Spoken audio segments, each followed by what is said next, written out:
Good morning, First United Methodist Church of Orlando. It is Wednesday, December 8th, and it's an honor and a joy to be with you for our midweek devotional. Throughout this Advent season, I have been reading through an Advent devotional written by Dr. Kate Bowler. She's a professor at Duke Divinity School, a professor of American Christianity, and she put together this devotional resource and made it available for people to download and to use. And so I've been reading that for myself, as well as also sharing it with the people that have joined me for our Advent reflection group on Sunday nights. And this week, one of the devotionals that she shares is about the Huron Carol.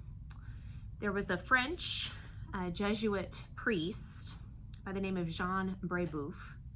Forgive me for mispronouncing his name. But he was sent from France to what we now know as Canada, to the Great Lakes region of Canada, to be a missionary and a priest among the Huron indigenous people. And while he was there, he learned their language and actually wrote a dictionary so that future people could understand and learn the Huron language. And since he learned their language, he also sought to teach them about God, teach them the story of God in their own language. He wrote songs about when Jesus was born. So he made Christmas carols in the language of the Huron people. He wrote Christmas songs about what it would be like if Jesus was born as a little Huron baby. And those songs are still sung in Canada today. You can still listen to the music, whether just the instrumentation as well as also the words today. And so in one of the carols that he wrote, the Huron Carol, he includes lovely details. Kate Bowler says that instead of shepherds, they're wandering hunters who heard the angels sent by the Great Spirit to sing over the baby king wrapped in a robe of rabbit skin. Often when we read scripture, our translations talk about Jesus lying in a manger wrapped in swaddling clothes. Well, for the Huron people living in Canada in really cold winters, what did they have? Well, they had rabbit skins and other animal furs that they would use to wrap themselves and to cover up in. And so what if Jesus had been born in the Great Lakes region of Canada? Well, he would have been wrapped in those kinds of furs. The carol says that instead of 3 wise men, there are traveling elders who kneel before him, Jesus, bringing their gifts, not gold, frankincense, and myrrh, but fur, beaver pelt, and sunflower oil.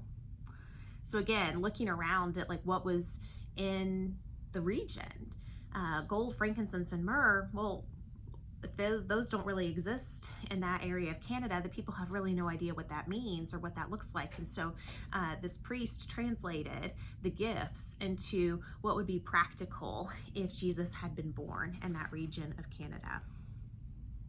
For Brebeuf, Jesus didn't have swaddling clothes. He's a little papoose, a baby in one of those little leather backpacks that indigenous moms would wrap their babies in. Brebeuf looked around and wondered, what if everything that is holy isn't somewhere else? What if it's right here? What if these are the things God would use if God showed up and needed a blanket? And that, my friends, is the beauty and the wonder and the mystery of the incarnation. That's what we celebrate at Christmas. That's what we're preparing for in this season of Advent, that our God shows up with us and among us as a human being, as a vulnerable baby dependent upon earthly parents to care for him, to wrap him in swaddling clothes or furs or whatever would have been around wherever the baby had been born. That's the beauty of the incarnation, that our God shows up in our midst and uses what's in our midst to do something holy, to do something grace-filled, to do something so remarkable and world-changing, life-changing, to be God with us, one of us, among us, and with us. So this week, as we're in the midst of preparing for Christmas, as we find ourselves in the middle of Advent, we can get busy. We can get maybe overwhelmed. Our minds are filled with our to-do lists of things we still need to do, even activities that we're looking forward to, but they fill up our calendar and keep us busy. I just wonder, what it would look like for us to just take a moment today, tomorrow, and the coming days. Just take a moment each day and consider that question.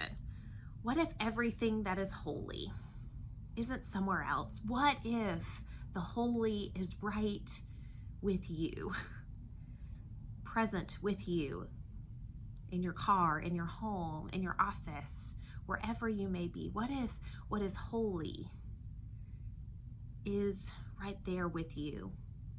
Oftentimes we read the Christmas story and we read other passages of scripture, and they're stories about people thousands of years ago in a place far, far away from us today.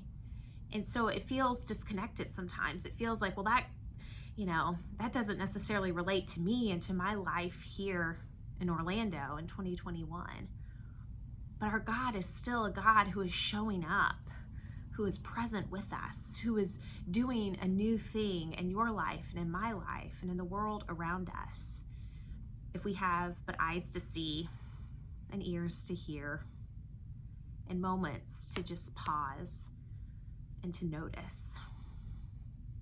God is doing something holy in your midst, and God is using the stuff of your life, whatever it is in your person, whatever your giftings are, whatever resources you have among your family and your friends and your neighbors. God is using all of the things right around you to do something holy and beautiful.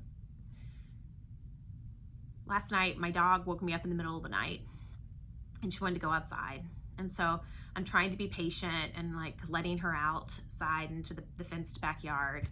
And I'm sitting kind of out there with her. I grabbed a blanket to kind of bundle up because it was just a little cool outside while I'm sitting there waiting for her to do her thing. And maybe a little grumpy because I had just woken up in the middle of the night and I really want to go back to bed.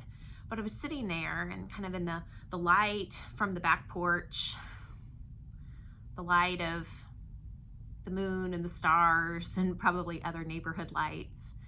I was looking around my backyard, and we have a little fire pit and some chairs, and it was quiet and it was peaceful. And I was like, what if that first Christmas when Jesus was born, what if, there had been a little fire pit or a little fire where they were, gathered around to keep warm? What would that have looked like? And we often don't hear that in the Christmas story. It's not included in scripture. But it just kind of left me to wonder in the middle of the night, kind of what would it look like if if Jesus had been born in my backyard, right? Around that fire pit, under the pergola. And in the middle of the night while I was sleep deprived and waiting for my dog, that was a moment of holy, a moment of quiet and of peace and of realizing that God can take us in our situations, our homes, our resources, our lives, and do something beautiful in us, beautiful in the world through us. So friends, I just hope that you take some time today or in the coming days to think about what is God doing?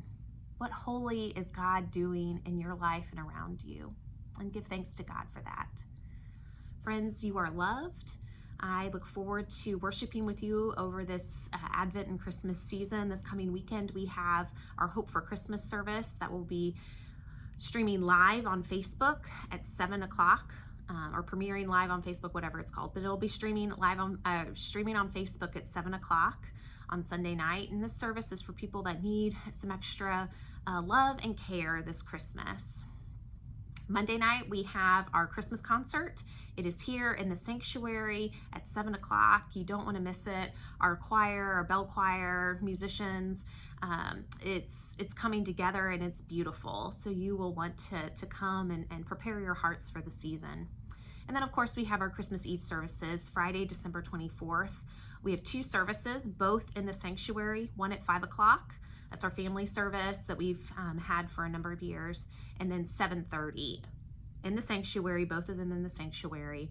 And we look forward to worshiping on Christmas Eve with you. If there's anything you need, feel free to call the church office. We'd love to get in touch with you and answer any questions you have. And I hope you have a blessed Advent and Christmas season. Take care. Bye-bye.